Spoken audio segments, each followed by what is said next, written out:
Hello hi friends, welcome back to Swapna channel. ಇವತ್ತು ನಿಮಗೆ ವಿಶೇಷವಾದಂತಹ ಒಂದು ಹೆಣ್ಮಕ್ಳಿಗೆ ಬೇಕಾದಂತಹ ಒಂದು ಇದು ಏನು ಇರ್ಬೋದು, ನಿಮ್ಮ ಎಕ್ಸ್ಪೆಕ್ಟೇಷನ್ ಏನಿರ್ಬೋದು. ಹೆಣ್ಮಕ್ಳಿಗೆ ಇದು ತುಂಬ ಅಗತ್ಯ. ಅಂದವಾಗಿ ಕಾಣೋಕ್ಕೆ, ಚೆಂದವಾಗಿ ಕಾಣೋದಕ್ಕೆ ಹೆಲ್ಪ್ ಆಗುತ್ತೆ. ಏನಿರ್ಬೋದು ಹೇಳಿ ನೋಡೋಣ. ನೀವು ಹೇಳೋಕ್ಕಾಗಲ್ಲ, ನಾನೇ ಹೇಳ್ತೀನಿ. ನಾನಿವತ್ತೊಂದು ಒಂದು ನನಗಾಗಿರೋಂತಹ ಒಂದು ಎಕ್ಸ್ಪೀರಿಯೆನ್ಸು ರಿಸಲ್ಟ್ನ ನಾನು ನಿಮ್ಮ ಹತ್ರ ಶೇರ್ ಮಾಡಬೇಕು ಅಂತ ಅಂದ್ಕೊಂಡಿದ್ದೀನಿ. ಈಗ ಈ ಹೆಣ್ಮಕ್ಳಿಗೆ ಸಾಮಾನ್ಯವಾಗಿ ಈಗ ಎಲ್ಲರೂ ವೆಯ್ಟ್ ಲಾಸ್ ಆಗಬೇಕು. ತುಂಬ ದಪ್ಪ ಇರ್ತೀವಿ ಒಬೇಸಿಟಿಯಿಂದ. ನಮಗೆ ಒಂದು ಏನು ಕೆಲಸ ಸ್ಟ್ರೆಸ್ಸಿಂದ ತುಂಬ ನಮಗೆ ಏನು ಮಾಡೋಕ್ಕೋ ಇದಾದ್ರೂ ನಮಗೆ ಆ ಒಬೇಸಿಟಿ ಮೈಂಡಿಂದ ಆ್ಯಕ್ಚುಲಾಗಿ ನಾವೇನಾಗ್ತೀವಿ, ಹೆಣ್ಮಕ್ಳು ತುಂಬ ದಪ್ಪ ಆಗಿರ್ತೀವಿ. ನಮಗೆ ಅಂತ ನಾವು ಟೈಮ್ ಕೊಟ್ಕೊಳ್ಳೋಕ್ಕಾಗಲ್ಲ. ನಾವೇನು ಮಾಡ್ತೀವಿ, ಬೆಳಗ್ಗೆ ಎದ್ದು ಮಕ್ಕಳಿಗೆ ಅಡುಗೆ ಮಾಡ್ತೀವಿ, ಅದು ಮಾಡ್ತೀವಿ, ಇದು ಮಾಡ್ತೀವಿ, ಮನೆ ಕೆಲಸ ಮಾಡ್ತೀವಿ, ಗುಡಿಸ್ತೀವಿ, ಒರೆಸ್ತೀವಿ, ಇದೇ ಸರಿ ಹೋಗುತ್ತೆ. ಹೆಣ್ಮಕ್ಳಿಗೆ ಅಂತ ಸ್ಪೆಷಲಾಗಿ ನಾವು ಟೈಮ್ ಕೊಟ್ಟು ನಮಗೆ ಅಂತ ನಾವು ಟ್ರೀಟ್ ಮಾಡ್ಕೊಳ್ಳೋಕೆ ಆಗೋದಿಲ್ಲ. ನಮಗೆ ಅಂತ ಒಂದು 24 ಅವರ್ಸಲ್ಲಿ ಒಂದು 15 ಮಿನಿಟ್ಸು ಬೇಡ, ಒಂದು 10 ಮಿನಿಟ್ಸ್ ಟೈಮ್ ಕೊಡ್ಬೋದಾ ಹೆಣ್ಮಕ್ಳು ನಮಗೋಸ್ಕರ ಅಂತ? ನಮ್ಮೊಂದು ಪರ್ಪಸ್ಗೆ, ನಮ್ಮೊಂದು ಬಾಡಿ ಪರ್ಪಸ್ಗೆ, ನಮ್ಮ ಕ್ಲೀನಿಂಗ್ ಏನಿರುತ್ತೋ. ಈಗ ಒಂದು ಮೆಹಂದಿ ಹಾಕ್ಕೋಬೇಕು ತಲೆಗೆ, ಫೇಸ್ಗೆ ಪ್ಯಾಕ್ ಹಾಕ್ಕೋಬೇಕು, ನಾನು ಏನು ಮಾಡ್ಕೋಬೇಕು, ಅಂದ ಚೆಂದವಾಗಿ ಕಾಣಬೇಕು ಅಂತ ಇದ್ದೇ ಇರುತ್ತೆ.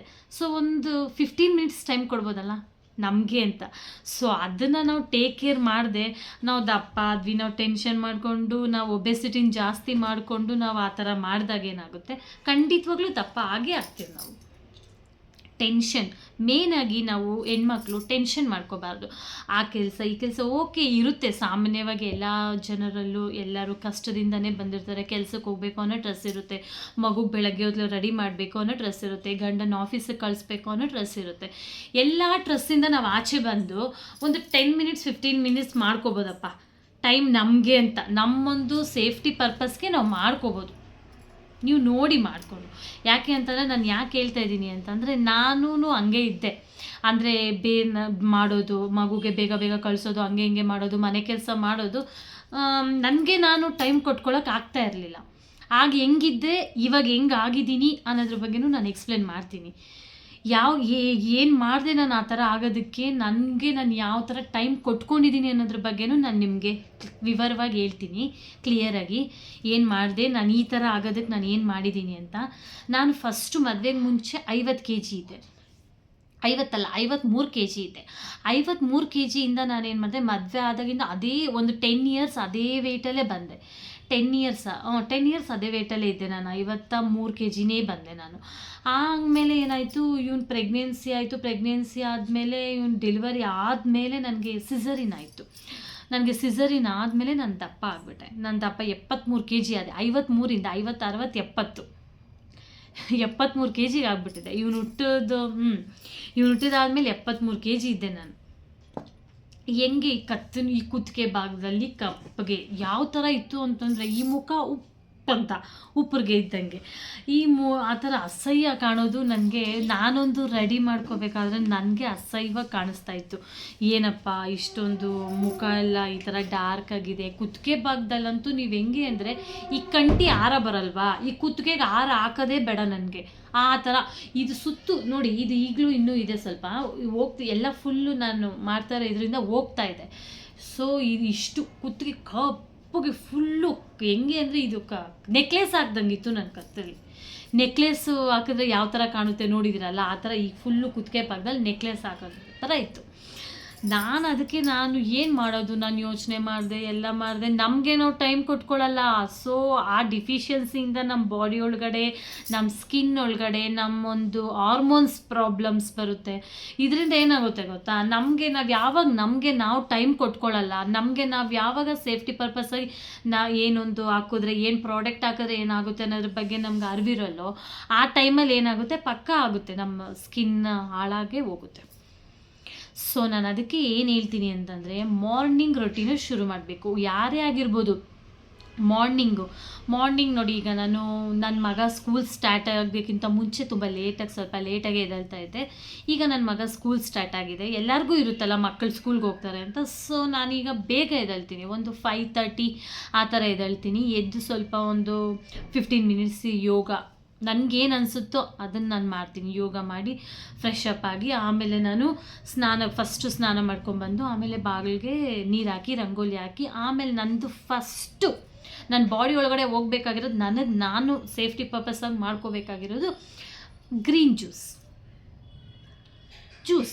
ಏನು ಜ್ಯೂಸ್ ಮಾಡ್ಕೋಬೇಕು ನಾನು, ನನ್ನ ಬಾಡಿಗೆ ಏನು ಸೆಟ್ ಆಗುತ್ತೆ. ನಾನು ಗ್ರೀನ್ ಜ್ಯೂಸ್ ಅಂದ ತಕ್ಷಣ ಬೇರೆ ಏನೇನೋ ತೊಗೊಳೋದಲ್ಲ. ಗ್ರೀನ್ ಜ್ಯೂಸ್ ಅಂತಂದರೆ ಈ ಬೆಟ್ಟದ ನೆಲ್ಲಿಕಾಯಿ ಮತ್ತು ಶುಂಠಿ, ನಮಗಿದೆಲ್ಲ ಏನಾಗುತ್ತೆ, ನಮಗೆ ಇಮ್ಯುನಿಟಿ ಪವರು ಬಿಲ್ಡ್ ಮಾಡುತ್ತೆ ಬಾಡಿ ಒಳಗಡೆ, ಮತ್ತು ನಮ್ಮ ಸ್ಕಿನ್ ಚೆನ್ನಾಗಾಗೋದಕ್ಕೂ ಹೆಲ್ಪ್ ಮಾಡುತ್ತೆ. ನಾನು ಯಾವ್ದು ಗ್ರೀನ್ ಕಲರ್ ಇರುತ್ತೋ, ಅಂದರೆ ಕೊತ್ತಂಬರಿ ಸೊಪ್ಪು, ಶುಂಠಿ, ಜೀರಿಗೆ ಹಾಕಲ್ಲ, ಶುಂಠಿ ಮತ್ತು ಇದು ಪುದೀನ ಸೊಪ್ಪು, ಇಷ್ಟು 3 ಐಟಮ್ನಲ್ಲಿ ಬೆಟ್ಟದ ನೆಲ್ಲಿಕಾಯಿ, ಶುಂಠಿ ಮತ್ತು ಪುದೀನ, ಕೊತ್ತಂಬರಿ ಸೊಪ್ಪು, ಈ 4 ಗ್ರೀನ್ ಟೀನ ಮಾರ್ನಿಂಗ್ ನಾನು ಫಸ್ಟು ಎದ್ದಿದ ತಕ್ಷಣ ನಾನು ಇದನ್ನು ಕುಡಿತೀನಿ. ಯಾಕಂದರೆ ನಮಗೆ ಬಾಡಿಗೆ ಇಮ್ಯುನಿಟಿ ಪವರ್ ಬೇಕು. ಸೊ ಅದಾದಮೇಲೆ ಮಾರ್ನಿಂಗ್ 6 o'clock ನನ್ನದು ಫಿನಿಶ್ ಆಗುತ್ತೆ. ನಾನು ಜ್ಯೂಸ್ ಮಾಡಿ ಕೊಟ್ಬಿಡ್ತೀನಿ. ಸೊ ನನಗೇನಾಗುತ್ತೆ, ಒಂದು 7:30 ನನ್ನ ಮಗ ಸ್ಕೂಲ್ಗೆ ಹೋಗ್ತಾನೆ. 7:30, 7:35, 40 ಅವನು ಸ್ಕೂಲ್ಗೆ ಅವನ್ನ ಕಳಿಸ್ಬಿಡ್ತೀನಿ. ಅದಾದಮೇಲೆ ಮತ್ತೆ ಇನ್ನೊಂದು ಜ್ಯೂಸು, ಅಂದರೆ ನಮಗೆ ಯಾವುದು ಮನೆ ಒಳಗಡೆ ಸಿಗುತ್ತೆ ಪ್ರಾಡಕ್ಟ್ಸು, ನಿಮಗೆ ಕಂಫರ್ಟೇಬಲ್ ಯಾವುದಿರುತ್ತೋ ಜ್ಯೂಸು, ಸೊ ಅದನ್ನು ನೀವು ಮಾಡ್ಕೊಬಿಡಿ. ನಾನೀಗ ನನಗೆ ಕಂಫರ್ಟೇಬಲ್ ಜ್ಯೂಸ್ ಬಂದು ಜಿಂಜರ್ ಜ್ಯೂಸ್ ನಾನು ಕುಡಿತೀನಿ. ಮಾರ್ನಿಂಗ್ ಟೈಮು ಜಿಂಜರ್ ಫುಲ್ ಇದು ಮಾಡಿಬಿಟ್ಟು ಜಿಂಜರ್ ಜ್ಯೂಸ್ ಕುಡಿತೀನಿ. ಅದಾದಮೇಲೆ ನಾನೇನು ಮಾಡ್ತೀನಿ, ಆಫೀಸಿಗೆ ಟೈಮ್ ಆಗುತ್ತೆ, ಎಲ್ಲ ರೆಡಿ ಆಗಿಬಿಟ್ಟು ನಾನೇನು ಮಾಡ್ತೀನಿ, ಮತ್ತು ನನಗೆ ಯಾವ್ದು ಬೇಕೋ, ನನಗೆ ಯಾವ್ದು ಜ್ಯೂಸ್ ಬೇಕೋ ಮಾರ್ನಿಂಗ್ ಟೈಮ್ ನಾಷ್ಟ ತಿನ್ನಲ್ಲ. ಚಿತ್ರಾನ್ನ, ದೋಸೆ, ಚಪಾತಿ ಈ ಥರ ಐಟಮ್ಸ್ ಮಾರ್ನಿಂಗ್ ನಾನು ಯಾವುದು ತಿನ್ನಲ್ಲ. ನಾನು ಮಾರ್ನಿಂಗ್ 1 ಗ್ಲಾಸ್ 1 ಕಪ್ ಜ್ಯೂಸ್ ಅಷ್ಟೇ ನಾನು ಕುಡಿಯೋದು ಮಾರ್ನಿಂಗ್. ಅದಾದಮೇಲೆ ಮಧ್ಯಾಹ್ನ ಊಟಕ್ಕೆ ನಾನು ಬೇಕಾದರೆ ನಾನು ತೊಗೋತೀನಿ. ಇದು ಮಧ್ಯಾಹ್ನ ಊಟ ಎಲ್ಲ ಐಟಮ್ಸು, ಪಲ್ಯ ಏನು ಬೇಕೋ, ಅನ್ನ ಸಾಂಬಾರು ಪಲ್ಯ, ನಾನು ಆಫೀಸ್ಗೆ ಹೋಗಿರ್ತೀನಿ, ನಾನು ಆಫೀಸ್ಗೆ ಏನು ಬೇಕೋ ನಾನು ಪ್ಯಾಕಪ್ ಮಾಡಿ ಎತ್ಕೊಂಡು ಹೋಗ್ತೀನಿ ಆಫೀಸ್ಗೆ. ಮಧ್ಯಾಹ್ನ ಊಟ ರೈಸ್ ತಿಂತೀನಿ, ಏನು ಬೇಕೋ ತಿಂತೀನಿ. ಬಟ್ ಆದರೆ ನಾನು ಮಾರ್ನಿಂಗ್ ಯಾವ ನಾಷ್ಟನೂ ಮಾಡಲ್ಲ. ಮಗನಿಗೂ ಅಷ್ಟೇ, ನಾನು 1 ಕಪ್ ಜ್ಯೂಸ್ ಅಷ್ಟೇ. ಮಧ್ಯಾಹ್ನ ಊಟ ಮಾಡ್ತೀನಿ, ನೈಟು ಊಟ ಮಾಡ್ತೀನಿ. ನಮಗೇನು ಇಷ್ಟನೋ ನೈಟ್ ಊಟ ಮಾಡ್ತೀನಿ. ಬಟ್ ಮಾರ್ನಿಂಗ್ ಮಾತ್ರ ನಾನು ಯಾವ ಕಾರಣಕ್ಕೂ ನನ್ನ ನಾಷ್ಟ ತಿನ್ನಲ್ಲ, only juice till 1:30 1 o'clock office ಮುಗಿಯೋರು. ಸೊ ಈ ಥರ ಮಾಡೋದ್ರಿಂದ ಏನಾಗುತ್ತೆ ಅಂತಂದರೆ, ನಮ್ಮ ಬಾಡಿ ಒಳಗಡೆ ಆಗಿರೋಂಥ ಏನಾಗಿರುತ್ತೆ, ನಮ್ಮ ಬಾಡಿ ಒಳಗಡೆ ಡಾರ್ಕ್ನೆಸ್ಸು, ಪಿಂಪಲ್ಸು, ಮತ್ತು ಈ ಕುತ್ತಿಗೆ ಭಾಗದಲ್ಲಿ ಆಗುತ್ತಲ್ಲ ಡಾರ್ಕ್ನೆಸ್ಸು, ಸೊ ಇದೆಲ್ಲನೂ ಏನಾಗುತ್ತೆ, ನಮಗೆ ಸ್ವಲ್ಪ ಮಾರ್ನಿಂಗ್ ಟೈಮ್ ಬೆಸ್ಟ್ ಆಗಿರಬೇಕು. ನಾವು ತಿನ್ನೋಂತಹ ನಾಷ್ಟ ಏನಾಗಿರುತ್ತೆ, ನಾವು ಬೆಳಗ್ಗೆ ಆದರೆ ಏನು ಮಾಡ್ತೀವಿ, ಗರಿಯಾಗಿ ದೋಸೆ, ಇಡ್ಲಿ ತಿನ್ನಿ, ಬೇಡ ಅನ್ನಲ್ಲ. ಇಡ್ಲಿ ದೋಸೆ ಸಾಮಾನ್ಯವಾಗಿ ನಾವು ತಿನ್ನಬೇಕು, ಇಲ್ಲ ಅಂತಲ್ಲ. ಬಟ್ ಆದರೆ ನಾವು ಜ್ಯೂಸ್ ಕುಡಿಯೋದ್ರಿಂದ ತುಂಬ ಹೆಲ್ಪ್ ಆಗುತ್ತೆ. ನಾವು ಜ್ಯೂಸ್ ಕುಡಿಯೋದ್ರಿಂದ ಒಂದು ಗ್ಲಾಸ್ ಜ್ಯೂಸ್ ಕುಡಿಯೋದ್ರಿಂದ ತುಂಬ ಹೆಲ್ಪ್ ಆಗುತ್ತೆ ನಮ್ಮೊಂದು ಸ್ಕಿನ್ಗೆ ಎಲ್ಲನೂ. ಸೊ ಆ ಥರ ಮಾಡ್ಕೊಂಡ್ಬಂದರೆ ಏನಾಗುತ್ತೆ, ನಮ್ಮ ಬಾಡಿ ಒಳಗಡೆ ಮಾರ್ನಿಂಗು ನಮಗೆ ಏನು ಒಂದು ಒಳ್ಳೆಯದು ಸೇರಬೇಕೋ ನಮ್ಮ ಬಾಡಿ ಒಳಗಡೆ, ಅದು ಸೇರಿದ್ರೆ ನಮ್ಮ ಬಾಡಿ ಏನಾಗುತ್ತೆ, ನಮಗೆ ಗೊತ್ತಿಲ್ಲದೆ ನಮಗೆ ಬಾಡಿ ರೆಡ್ಯೂಸ್ ಆಗ್ತಾ ಬರುತ್ತೆ. ಹೆವಿ ದಪ್ಪ ಆಗೋಕ್ಕೆ ಬಿಡಲ್ಲ. ಯಾಕಂತಂದರೆ ನಾವೆಲ್ಲ ಬೆಳಗ್ಗೆ ಎದ್ದಿದ ತಕ್ಷಣ ನಾಷ್ಟ ಮಾಡಿಕೊಂಡು ನಾನು ದೋಸೆ ತಿನ್ಬಿಡ್ತೀನಿ, ಇಡ್ಲಿ ತಿನ್ಬಿಡ್ತೀನಿ ಅಂತಾರೆ, ನಮಗೆ ಅದರಲ್ಲಿ ಏನೂ ಸಿಗಲ್ಲ, ಇಮ್ಯುನಿಟಿ ಪವರ್ ಇರಲ್ಲ. ಫಸ್ಟು ನಮಗೆ ಮಾರ್ನಿಂಗ್ ಹಾಲು ಹೊಟ್ಟೆಯಲ್ಲಿ ನಾವು ಏನು ಮಾಡಬೇಕು, ನಮಗೆ ಇಮ್ಯುನಿಟಿ ಪವರ್ ಫಸ್ಟ್ ಬಿಲ್ಡ್ ಆಗಬೇಕು. ನಮಗೊಂದು ಕೋಲ್ಡ್ ಆಗಲಿ, ನೆಗಡಿ ಆಗಲಿ, ಜ್ವರ ಆಗಲಿ, ಏನೇ ಬಂದರೂ ನಮಗೆ ಒಂದು ಇಮ್ಯುನಿಟಿ ಪವರ್ ಇದ್ದರೆ ನಮ್ಗೆ ಅದು ಏನೂ ಫೀಲ್ ಆಗಲ್ಲ, ಅಂದರೆ ಬೇಗ ವಾಸಿ ಆಗುತ್ತೆ. ಸೊ ಹೀಗೆ ನಾನು ಈ ಥರ ನನ್ನ ರೊಟೀನ ಮಾಡಿಕೊಂಡು ನಾನೊಂದು ಬಾಡಿನ ನಾನು ಸಣ್ಣ ಮಾಡ್ಕೊತಾ ಬರ್ತಾಯಿದ್ದೀನಿ. ಇನ್ನೂ ನಾನು ತುಂಬ ಫಾಲೋ ಮಾಡೋದ್ರಿಂದ ನನ್ನೊಂದು ಬಾಡಿನ ನಾನು 73 kgಯಿಂದ ಈಗ ನಾನು 63 ಮಾಡ್ಕೊಂಡಿದ್ದೀನಿ. 63.3 ಇದ್ದೀನಿ. ಸೊ ಇನ್ನೂ ಒಂದು 63 ಅಂತಂದರೆ ನಾನೊಂದು 55, ಇನ್ನೂ ಒಂದು 6-7 kg ಡೌನ್ ಮಾಡ್ಕೋಬೇಕು ಅಂತ ಇದ್ದೀನಿ. ನನ್ನೊಂದು ಇದರಲ್ಲಿ ನೋಡೋಣ ಏನಾಗುತ್ತೆ ಅಂತ. ನನ್ನ ರಿಸಲ್ಟ್ ಬಂದಮೇಲೆ ನಾನು ನಿಮಗೆಲ್ಲ ಇನ್ನೊಬ್ರಿಗೂ ಹೆಲ್ಪ್ ಆಗುತ್ತಲ್ಲ. ನಾನು ಈ ಥರ ನನಗೆ ತುಂಬಾ ನಾನು ಪದೇ ತಿಂತಾ ಇದ್ದೆ ಅಂತಂದರೆ ಬರೀ ರೈಸೇ ತಿಂತಾಯಿದ್ದೆ. ಹೆಂಗೆ ಅಂತಂದರೆ ಅನ್ನ ಏನು ಮಾಡಿಲ್ಲ ಅಂದ್ರೂ ಮಾಡಿದ್ರೆ ರೈಸ್ ಇಟ್ಬಿಡೋದು, ಕುಕ್ಕರಲ್ಲಿ 3 ಗ್ಲಾಸ್ ಅಕ್ಕಿ 2 ಗ್ಲಾಸ್ ಅಕ್ಕಿ ಹಾಕಿ ಕುಕ್ಕರಲ್ಲಿ ಇಟ್ಬಿಟ್ಟು ರೈಸ್ ತಿನ್ನೋದು. ಮಧ್ಯಾಹ್ನ ರೈಸು, ನೈಟು ರೈಸು. ಇನ್ನೆಲ್ಲಿ ನಮ್ಮ ಬಾಡಿ ಡೆವಲಪ್ ಆಗು ಅಂದರೆ ಆಗುತ್ತೆ? ರೈಸ್ 3 ಟೈಮ್ ರೈಸ್ ತಿಂದರೆ ನಮಗೆ ಬಾಡಿ ಒಳಗಡೆ ಬರೀ ಇದು ಕ್ಯಾಲ್ಶಿಯಮ್ ಕಾರ್ಬೋಹೈಡ್ರೇಟೇ ಸೇರ್ಕೊಳ್ತಾ ಹೋಗುತ್ತೆ.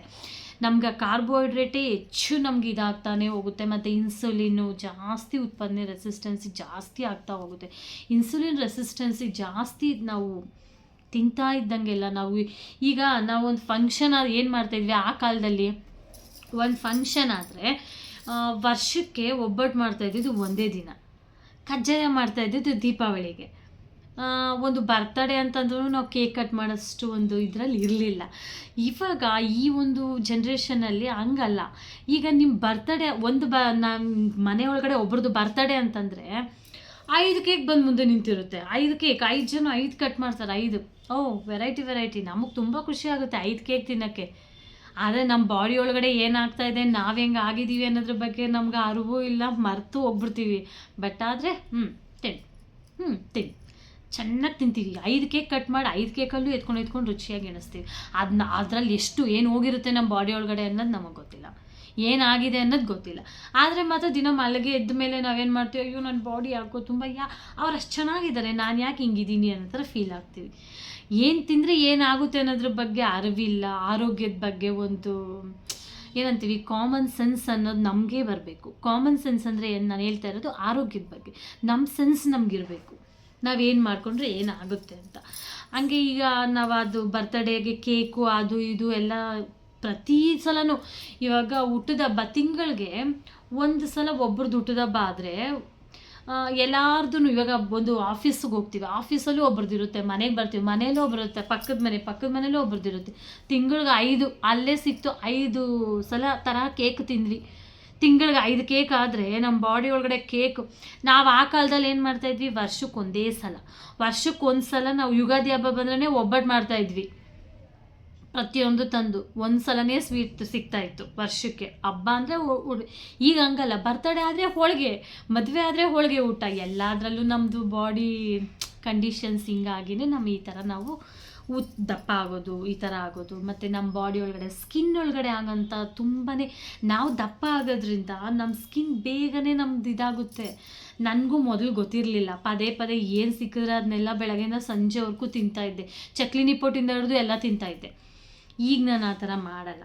ನಾನೀಗ ಏನು ಮಾಡ್ತೀನಿ ಅಂತಂದರೆ, ಮಾರ್ನಿಂಗ್ ಜ್ಯೂಸ್ ಕುಡಿದ್ರೆ ಮಧ್ಯಾಹ್ನ ನಾನು ಇವಾಗ ಮಾರ್ನಿಂಗ್ ಜ್ಯೂಸ್ ಕುಡಿಬಿಟ್ರೆ ಇನ್ನು ಮಧ್ಯಾಹ್ನದವರೆಗೂ ನಾನು ಏನೂ ತಿನ್ನಲ್ಲ. ಚಕ್ಲಿ ನಿಪ್ಪೊಟ್ಟಾಗಲಿ, ಬೇರೆ ಯಾರಾದರೂ ಫ್ರೆಂಡ್ಸ್ ಏನಾದರೂ ಕೊಟ್ಟರೆ ತಿನ್ನೋದಾಗಲಿ ಮಾಡಬೇಡಿ. ಯಾಕೆ ಅಂತೀರಾ, ನಾವು ಪದೇ ತಿನ್ನೋದ್ರಿಂದ ನಮ್ಮ ಒಳಗಡೆ ಆಗೋಂಥ ಇವಾಗ ನೀವು ಮನೆ ಒಂದು ಕೆಲಸ ಕೊಡ್ತಾರೆ ಅಂದ್ಕೊಳ್ಳಿ. ಈಗೆಲ್ಲ ಕೆಲಸ ಮುಗಿಸಿ ಮಗು ಸ್ಕೂಲ್ಗೆಲ್ಲ ಹೋದ್ಮೇಲೆ ನೀವೆಲ್ಲ ಮನೆ ಕೆಲಸ ಎಲ್ಲ ಮಾಡಿ ಆವಾಗ ತಾನೇ ಅಪ್ಪ ಅಂತ ರೆಸ್ಟ್ ಮಾಡಿ ಕೂತಿರ್ತೀರ. ನೀವು ಹಿಂಗೆ ಕೂತಿರೋವಾಗ ಮತ್ತೆ ನಿಮ್ಗೆ ಇನ್ನೊಂದು ಕೆಲಸ ಹೇಳಿದ್ರೆ ಅಯ್ಯೋ ಮತ್ತೆ ಬಂತಾ ಅಂತ ಕೆಲಸ ಮಾಡ್ತೀರಲ್ಲ. ಸೊ ಅದೇ ಥರನೇ ನಮ್ಮ ಬಾಡಿ ಕೂಡ. ಮಾರ್ನಿಂಗ್ ಒಂದು ಏನೋ ತಿಂದಿರ್ತೀವಿ ಅಂದ್ಕೊಳ್ಳಿ, ಅದು ತಿಂದಿದ್ಮೇಲೆ ಎಲ್ಲ ಅದು ಹೊಟ್ಟೆ ಒಳಗಡೆ ಮಿಷಿನ್ ಎಲ್ಲ ಕೆಲಸ ಮಾಡಿ ಸ್ಟಾಪ್ ಮಾಡಿರುತ್ತೆ. ಆ ಸ್ಟಾಪ್ ಮಾಡಿ ಅದು ಕೂತಿರೋವಾಗ ಹಿಂದೆನೇ ನಮ್ಮ ಹೊಟ್ಟೆ ಒಳಗಡೆ ಯಾರು ಏನು ಕೊಟ್ಟರು ನಾವು ಮತ್ತೆ ತಿನ್ನಬೇಕು ಅಂತಂದರೆ ಅದು ಎಷ್ಟು ಸಲ ವರ್ಕ್ ಮಾಡುತ್ತೆ, ಎಷ್ಟು ಸಲ ಇನ್ಸುಲಿನ್ ಬಿಡುಗಡೆ ಮಾಡುತ್ತೆ, ಎಷ್ಟು ಸಲ ನಮ್ಮ ಬಾಡಿ ಒಳಗಡೆ ರೆಸಿಸ್ಟೆನ್ಸಿ ಜಾಸ್ತಿ ಆಗ್ತಾ ಹೋಗುತ್ತೆ. ಸೊ ಆ ಥರ ಆಗೋದ್ರಿಂದ ರೆಸಿಸ್ಟೆನ್ಸಿ ಜಾಸ್ತಿ ಆಗಿ ನಮ್ಮ ಬಾಡಿ ಏನಾಗುತ್ತೆ, ನಾವು ಫ್ಯಾಟ್ನೆಸ್ನ ಜಾಸ್ತಿ ಮಾಡ್ಕೋತೀವಿ. ಫ್ಯಾಟ್ ಎಲ್ಲ ಒಂದು ಕಡೆ ಶೇಖರಣೆ ಆಗಿ ಹೋಗುತ್ತೆ. ದಪ್ಪ ಏನು ನಾವು ತಿಂತೀವೋ ಅದರೊಳಗಡೆ ನಮ್ಮ ಫ್ಯಾಟ್ ಎನರ್ಜಿ ಎಲ್ಲ ಕೂಡ ಹಾಕಿ ಏನಾಗ್ತೀವಿ, ನಾವು ಒಂದೇ ಸಲ ದಪ್ಪ ಆಗ್ತೀವಿ. ಅದಕ್ಕೋಸ್ಕರ ನಾನು ಏನು ಹೇಳ್ತಾ ಇದ್ದೀನಿ ಅಂತಂದರೆ, ಊಟದೊಳಗಡೆ ಸಿಸ್ಟಮ್ಯಾಟಿಕ್ ಇರಲಿ. ಮಾರ್ನಿಂಗ್ ಒಂದು ಸಲ ತಿಂದಮೇಲೆ ಮಧ್ಯಾಹ್ನವರೆಗೂ ಬರೀ ನೀರು ಇರುತ್ತಲ್ಲ, ನೀರು ಕುಡೀರಿ. ನಮ್ಮ ಬಾಡಿ ಒಳಗಡೆ ಬೆಳಗ್ಗೆ ನಾವೇನು ಮಾಡಿರ್ತೀವೋ ಅದೇ ನಮಗೆ ಫ್ಯಾಟಾಗಿ ಕನ್ವರ್ಟ್ ಆಗ್ತಾ ಇರುತ್ತೆ. ನೀವು ವಾಟರ್ ಕುಡಿತಾ ಇರಬೇಕು. ಅದು ಬಿಟ್ಬಿಟ್ಟು ನಾವು ಹೊಟ್ಟೆ ಆಗಲ್ಲ. ಮಾರ್ನಿಂಗ್ ಏನಾರ ಕುಡಿದ್ರೆ ಮಧ್ಯಾಹ್ನವರೆಗೂ ತಡ್ಕೊಬೋದು. ಬಟ್ ಅದು ನಮ್ಮ ಫ್ಯಾಟಾಗಿ ಕನ್ವರ್ಟ್ ಆಗೋಕ್ಕೆ ನಾವು ಬಿಡದೆ ಪದೇ ತಿಂತಾಯಿದ್ರೆ, ಪದೇ ಇನ್ಸುಲಿನ್ ಬಂದು ಕೆಲಸ ಮಾಡ್ತಾಯಿದ್ರೆ, ಪದೇ ನಾವು ಮನೆ ಕೆಲಸ ಮಾಡ್ತಾಯಿದ್ರೆ ಸುಸ್ತಾಗಿ ಏನು ಮಾಡ್ತೀವಿ, ಮಲ್ಕೋತೀವಿ. ಅದೇ ಥರನೇ ನಮ್ಮ ಬಾಡಿ ಕೂಡ ಹಿಂಗೆ ಆಗೋದು. ಪದೇ ನಾವು ತಿಂದು ನಾವೇನು ಮಾಡ್ತೀವಿ, ನಾವು ಇನ್ಸುಲಿನ್ನ ಜಾಸ್ತಿ ಮಾಡಿ ಫ್ಯಾಟ್ನ ಏನು ಮಾಡ್ತೀವಿ ಒಂದು ಕಡೆ ಹಾಕ್ತೀವಿ. ಆಮೇಲೆ ಏನು ಮಾಡ್ತೀವಿ, ದಪ್ಪ ಆಗಿಬಿಟ್ವಿ, ನಾವು ಸಣ್ಣ ಆಗೋ ಅಂದರೆ ಎಲ್ಲಿಂದ ಆಗೋಕ್ಕಾಗುತ್ತೆ. ಸೊ ಅದಕ್ಕೆ ನಾನು ಏನು ಹೇಳ್ತೀನಿ ಅಂದರೆ, ಊಟದೊಳಗಡೆ ನಮಗೆ ಏನು ಅಂತಂದರೆ ಮಿತಿಯಾಗಿ ತಿನ್ನಬೇಕು. ಅಂದರೆ ತಿನ್ನು ಅಂತಂದರೆ ಇವ್ರು ಹೇಳ್ಬಿಟ್ರಪ್ಪ, ಇವ್ರು ಯಾರೋ ಹೇಳಿದ್ರು ಊಟದಾಗ ಮಿತಿಯಾಗಿ ತಿನ್ಬೇಕಂತ, ಇಲ್ಲ, ಫಾಲೋ ಮಾಡಿ. ಮಾರ್ನಿಂಗ್ ಟೈಮ್ ಏನು ಬೇಕೋ ನಿಮಗೆ, ಯಾವ ಥರ ಜ್ಯೂಸ್ ಆಗುತ್ತೋ, ನಿಮ್ಮ ಕಂಫರ್ಟೇಬಲ್ ಝೋನ್. ನಿಮ್ಮೊಂದು ಮಕ್ಕಳಿಗೆ ನೀವು ಬೆಳಗ್ಗೆ ಹೊತ್ತು ರೆಡಿ ಮಾಡೋವಾಗೆಲ್ಲ ತುಂಬ ಕಷ್ಟ ಆಗುತ್ತೆ, ನನಗೂ ಆಗುತ್ತೆ. ಅದರೊಳಗಡೆ ನಿಮ್ಗೆ ಯಾವುದು ಕಂಫರ್ಟೇಬಲ್ ಝೋನ್ ಆಫ್ ಫ್ರೂಟ್ಸ್ ಸಿಗುತ್ತೋ, ಫ್ರೂಟ್ಸ್ ಆರ್ ವೆಜಿಟೇಬಲ್ಸ್ ಜ್ಯೂಸ್ ಮಾಡ್ಕೊಂಡು ಕುಡಿ. ಒಂದು ಸೌತೆಕಾಯಿ ಸಿಗುತ್ತಾ, ಒಂದು ಕ್ಯಾರೆಟು, ಬೀಟ್ರೂಟ್, ಈ ಥರ ಮಾರ್ನಿಂಗ್ ಟೈಮ್ ಅದು ಜ್ಯೂಸ್ ಕುಡ್ಕೊಳ್ಳಿ. ಮಧ್ಯಾಹ್ನ ಒಂದು ಟೈಮ್ ಭೋಜನ, ಊಟ, ಎಲ್ಲ ತರಹದ ಪಲ್ಯ, ಊಟ ಎಲ್ಲ ಇಟ್ಕೊಂಡು ಊಟ ಮಾಡಿ. ನನಗೂ ಕಷ್ಟ ಆಗುತ್ತೆ ಈ ಥರ ಎಲ್ಲ ಫಾಲೋ ಮಾಡೋದಕ್ಕೆ, ಬಟ್ ಆದರೆ ನಾನು ಮಾಡಿರೋದ್ರಿಂದನೇ ನನಗೆ ರಿಸಲ್ಟ್ ಚೆನ್ನಾಗಿ ಬಂದಿದೆ. ನನ್ನ ಸ್ಕಿನ್ ಟ್ಯಾನ್ ಚೆನ್ನಾಗಾಗಿದೆ. ಮತ್ತು ನನ್ನ ಈ ಕತ್ತು ಕೆಳಗಡೆ ತುಂಬ ಅಸಹ್ಯವಾಗಿತ್ತು. ಕತ್ತು ಅಂತಂದರೆ ಕತ್ತು ಕುತ್ತಿಗೆ ಭಾಗ ಇನ್ನೂ ಡಾರ್ಕ್ ಇತ್ತು, ನೋಡೋಕ್ಕೆ ಆಗ್ತಾ ಇರಲಿಲ್ಲ. ಒಂದು ರೆಡಿ ಆದರೆ ಆ ಕುತ್ತಿಗೆ ಭಾಗದಲ್ಲಿ ನೆಕ್ಲೆಸ್ ಹಾಕೋದೇ ಬೇಡ ಹಂಗಿತ್ತು, ಆ ಥರ ಎಲ್ಲ ಇತ್ತು. ನಾನು ಈ ಥರ ಮಾಡಿದ್ರಿಂದ ನನಗೆ ಒಳ್ಳೆಯ ಒಂದು ರಿಸಲ್ಟ್ ಬಂದಿದೆ. ಸೊ ನಾನು ಇನ್ನೂ ಇದ್ರ ಬಗ್ಗೆ ತುಂಬ ಎಕ್ಸ್ಪ್ಲೇನ್ ಮಾಡಬೇಕು ಅಂತ ಅಂದ್ಕೊಂಡಿದ್ದೀನಿ. ನಾನು ಪಾರ್ಟ್ 1 ಇದನ್ನು ಎಕ್ಸ್ಪ್ಲೇನ್ ಮಾಡ್ತೀನಿ. ಪಾರ್ಟ್ 2 ಇನ್ನೊಂದು ವಿಡಿಯೋ ಮಾಡ್ತೀನಿ ಇದ್ರ ಬಗ್ಗೆ, ಯಾವ ಥರ ನೀವು ಡಯಟ್ ಫಾಲೋ ಮಾಡಬೇಕು, ನಿಮ್ಮೊಳಗಡೆ ಆಗೋಂಥ ಒಂದು ಇನ್ಸುಲಿನ್ ರೆಸಿಸ್ಟೆನ್ಸಿನ ಎಷ್ಟು ಟೈಮ್ಗೆ, ಅಂದರೆ ನಿಮಗೆ ಯಾವ ಥರ 3 ಟೈಮೇ ಬಿಡುಗಡೆ ಮಾಡ್ಕೋಬೇಕು ಅನ್ನೋದ್ರ ಬಗ್ಗೆ ನಾನು ಮುಂದಿನ ವಿಡಿಯೋದಲ್ಲಿ ನಿಮಗೆ ತಿಳಿಸ್ಕೊಡ್ತೀನಿ. Until then take care.